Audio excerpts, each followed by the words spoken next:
حب الوطن من الإيمان صدق الله العظيم وبلغنا رسوله النبي الكريم.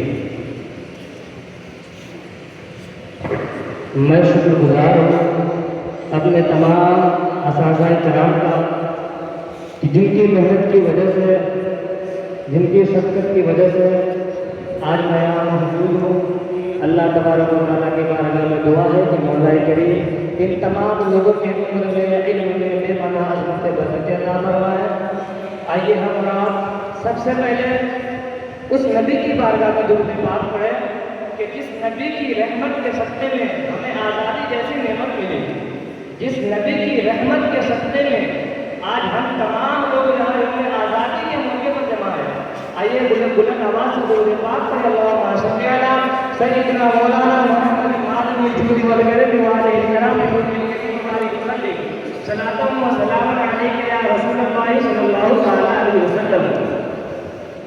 ہمارے بزرگوں نے فرمایا ہے حب الوطن من الایمان، یعنی وطن سے محبت ایمان کا حصہ ہے. اور آج ہم تمام لوگ یہاں موجود ہیں، یہ ہم آزادی کے موقع پہ یہاں موجود ہیں. یہ ہمیں بہت ہی عرصے کے بعد، بہت ہی طویل سفر کے بعد ہمیں آزادی جیسی نعمت ملی. لیکن یہ آزادی ہمیں کوئی تحفے میں نہیں ملی، بلکہ بہت ہی جد و جہد کے ساتھ ہمیں یہ آزادی ملی. لیکن آج ہم صرف اور صرف یہ جھنڈا پھہرانے کو یوم آزادی سمجھتے ہیں، لیکن کبھی ہم نے غور یہ نہیں کیا ہے کہ آزادی کا مطلب کیا ہے. کہ جن لوگوں نے اپنی جان کی قربانیاں پیش کی تھی، آخر کیوں قربانیاں پیش کی تھی؟ ہندو، مسلم، سکھ، عیسائی تمام لوگوں نے، الگ الگ طبقے کے لوگوں نے اپنی جان کی قربانیاں پیش کی. آخر کیوں قربانیاں پیش کی؟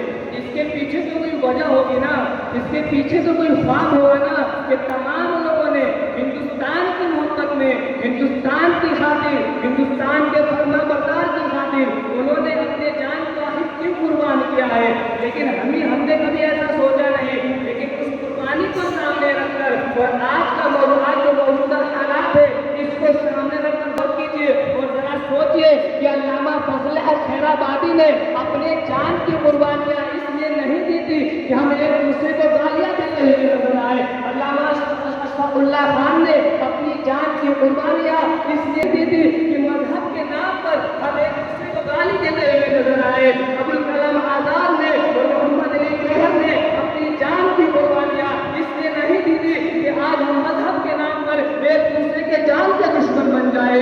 بھگت سنگھ نے اپنی جان کی قربانیاں اس لیے نہیں دی تھی کہ ہم ایک دوسرے کو شک کی نگاہوں سے دیکھیں. اور سبھاش چندر بوس نے، جواہر لال نہرو وغیرہ نے، جتنے بھی لوگوں نے جان کی قربانیاں دی ہیں، ان تمام لوگوں نے جو قربانیاں دی ہیں انہوں نے اس لیے قربانیاں نہیں دی تھی کہ آج ہم مذہب کے نام پر ایک دوسرے کو شک کی نگاہوں سے دیکھیں، ایک دوسرے کو ہم شک کی نگاہوں سے دیکھیں، ایک دوسرے کو ہم کام نہ آ سکے. بلکہ ان تمام لوگوں نے جو قربانیاں دی ہیں ان کے پیچھے مقصد کیا تھا، ان کا خواب کیا تھا کہ جنہوں نے نہ ہندو دیکھا، نہ جنہوں نے مسلم دیکھا، نہ جنہوں نے سکھ عیسائی کچھ بھی نہیں دیکھا، بلکہ الگ الگ طبقے کے لوگوں نے اپنی جان کی قربانیاں دے دی. آخر اس کے پیچھے وجہ کیا تھی؟ جو جب ہم اس تاریخ پڑھتے ہیں تو ہمیں معلوم یہ ہوتا ہے کہ ان کا مقصد یہ تھا، ان کا خواب یہ تھا کہ آج ہم اپنے ملک کی خاطر آج اپنی جان کو قربان کر رہے ہیں. اے لوگوں سن لو، بلکہ ہم اپنی جان کو اس لیے قربان کر رہے ہیں کہ ہم ملک ہندوستان کو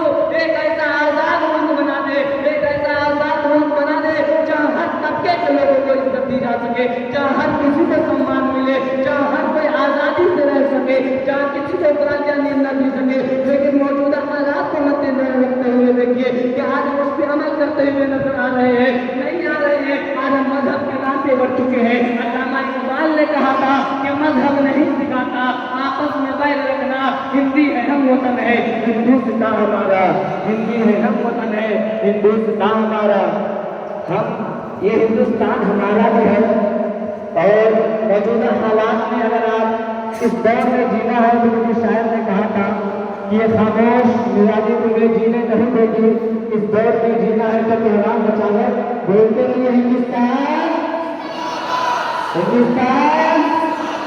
لیکن غور کرے کہ آج ہمارے مدرسے کو دہشت گردی کا اڈا بنایا جاتا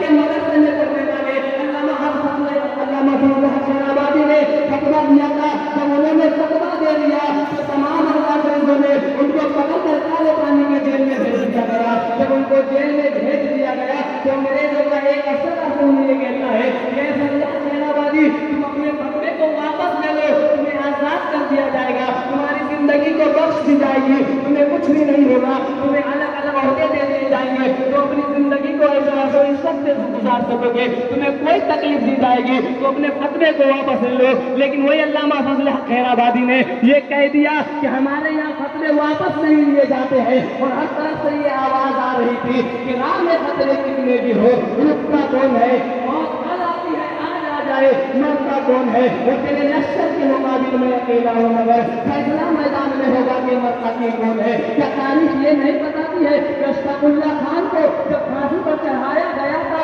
تو ان سے یہ پوچھا گیا تھا کہ ذرا تم یہ بتاؤ کہ تمہاری آخری اچھا کیا ہے، ہم سب کی آخری اچھا کو پوری کرتے ہیں. لیکن اشفاق اللہ خان نے یہ نہیں کہا تھا، اپنے اختیار سے انہوں نے یہ نہیں کہا تھا کہ ہمیں آزاد کر دیا جائے، ہم اس میٹنگ میں نہیں پڑھنا چاہتے ہیں، ہم ملک کی آزادی میں حصہ لینا نہیں چاہتے ہیں، بلکہ اشفاق اللہ خان نے یہ کہا تھا کہ اے لوگوں، اگر مجھے میری آخری اچھا اگر تم پوری کرنا چاہتے ہو، اے ظالموں اگر تم میری آخری اچھا پوری کرنا چاہتے ہو تو بس میرے کفن میں میرے وطن کی مٹی کو ڈال دینا. کیا تاریخ یہ نہیں بتاتی ہے کہ ہمارے علماء کرام کا جو خون بہا تھا وہ کشمیر سے لے کر لاہور کی سرزمین تک خون نظر آ رہا تھا، علماء کرام کو کس طرح سے لٹکایا گیا تھا. کیا تاریخ یہ نہیں بتاتی ہے کہ ہمارے آبا و اجداد نے کس طرح سے پریشانیاں اٹھائی ہے، کس طرح سے اپنی جانوں کی قربانیاں دی ہے. کیا تاریخ یہ نہیں بتاتی ہے؟ لیکن آپ دیکھو ماحول کیا ہو چکا ہے. ہمارا بھی ہندوستان یہی ہے، اور بلکہ ہم ہندوستان کے وہ باشند ہے،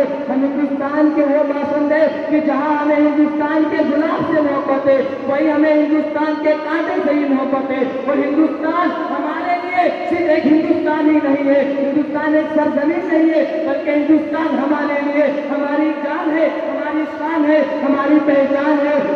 لوگ بولے کیا ہمارے خلاف ہوتے رہے نظر آتے ہیں، لیکن ڈاکٹر اندوری نے کہا تھا کہ اگر خلاف ہوتا ہے تو ہمیں تو جان تھوڑی ہے، یہ سب دھواں ہے کوئی آسمان تھوڑی ہے، اور لگے کہ آپ تو آئیں گے گھر کے عزت میں، یہاں صرف ہمارا مکان تھوڑی ہے، اور جو ہمارے منہ سے نکلے وہی صداقت ہے، ہمارے منہ میں تمہاری زبان تھوڑی ہے، اور جو آج صاحب مسند ہے وہ کل نہیں ہوں گے. یہ سب کرایہ دار ہے، ذاتی مکان تھوڑی ہے، اور سبھی کا خون ہے شامل یہاں کی مٹی میں، کسی ایک کا ہندوستان تھوڑی ہے. اور علامہ اقبال نے کہہ دیا کہ یونان سب مٹ گئے جہاں سے، پھر بھی مگر ہے باقی نام و نشاں ہمارا، اور کچھ بات ہے کہ ہستی مٹی نہیں ہماری، سجے رہا ہے دشمن دور جہاں ہمارا. ہندوستان زندہ باد تھا، زندہ باد ہے اور زندہ باد رہے گا.